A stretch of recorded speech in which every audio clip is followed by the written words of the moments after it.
हमसे अगर इतनी परेशानी है तो मुसलमानों को वोट का हक छीन लीजिए, आप मत दीजिए। मगर ये भी नहीं कर सकते आप ये भी नहीं कर सकते। क्यों? फिर लड़क जाए ऐसे, फिर वोट कैसे लेंगे हिंदू मुस्लिम मगर किए, इसलिए आप ये काम करें। देखिए, मैं जीत कर आता हूं, मेरा 7वां टाइम है, मुझे हिंदू मुसलमान सब वोट देता है। मैं एकता का प्रचार करता हूं, मैं एक रखता हूं, और एकता का नतीजा है कि 1991 से मैं आ रहा हूं और आज तक संभल में कोई झगड़ा नहीं। इस परंपरा को बनाए रखे मुख्यमंत्री जी, इसको बिगाड़े ना। आप अपनी सियासत के चक्कर में मुसलमानों को दूर कर रहे हैं। राजनीति के अंदर सबका हिस्सा होता है। आप चाहते हैं कि हम कुदरती को छीन लें, जहां 65% मुसलमानों की आबादी, वहां बीजेपी का जीत जाए, जहां के डीएम, जहां के डीएसओ, जहां का कमिश्नर, जहां का डीआईजी, अरे भाई शांत हो जाए, सबके सब लगकर मुसलमानों को वोट डालने नहीं दिया। छीन ली उनसे वोट की ताकत। उनके चेयरमैन जो वहां के थे, प्रधान जो थे, उनके घरों पर पुलिस लगा दी गई। इस तरह के आए, ये नतीजे सामने ना आए, ये बातें सामने ना आए, इसलिए ये झगड़ा कराया गया संभल के अंदर, जानबूझकर कराया गया भाजपा की सरकार ने।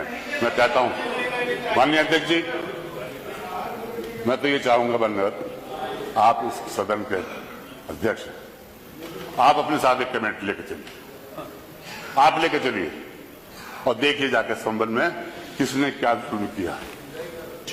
आपकी बात आ गई। एफआईआर जो मरने वालों की जो एफआईआर हुई है, वो भी बड़ी जबरदस्ती हुई है। उसके बदले पब्लिक नहीं मरा। अब बताइए, हमारी मस्जिद, हमारे खिलाफ कार्रवाई, हमारे ही मर रहे हैं, हमारी मस्जिद हम ही मर रहे हैं, हमारे खिलाफ है, हमारे घरों के अंदर तोड़फोड़ हो रही है।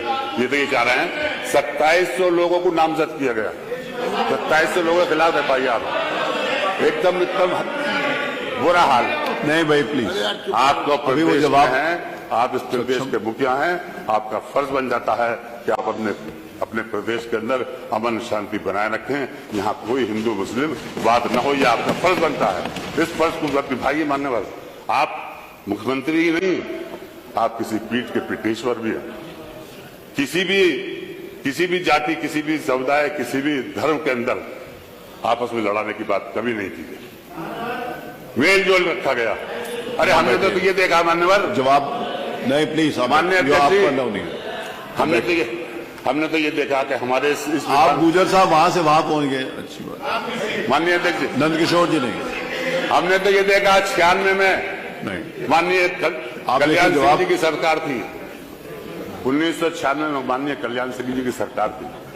हम सब लोग विधानसभा में बैठते थे, रमजान आ गए, उन्होंने अपने घर पे इफ्तार कराया 5 कालिदास के ऊपर, इससे संबल पर, और इफ्तार कराने के ऊपर संबल वहीं पे हमने अजान भी दी, वहीं नमाज भी उन्होंने पढ़ाई।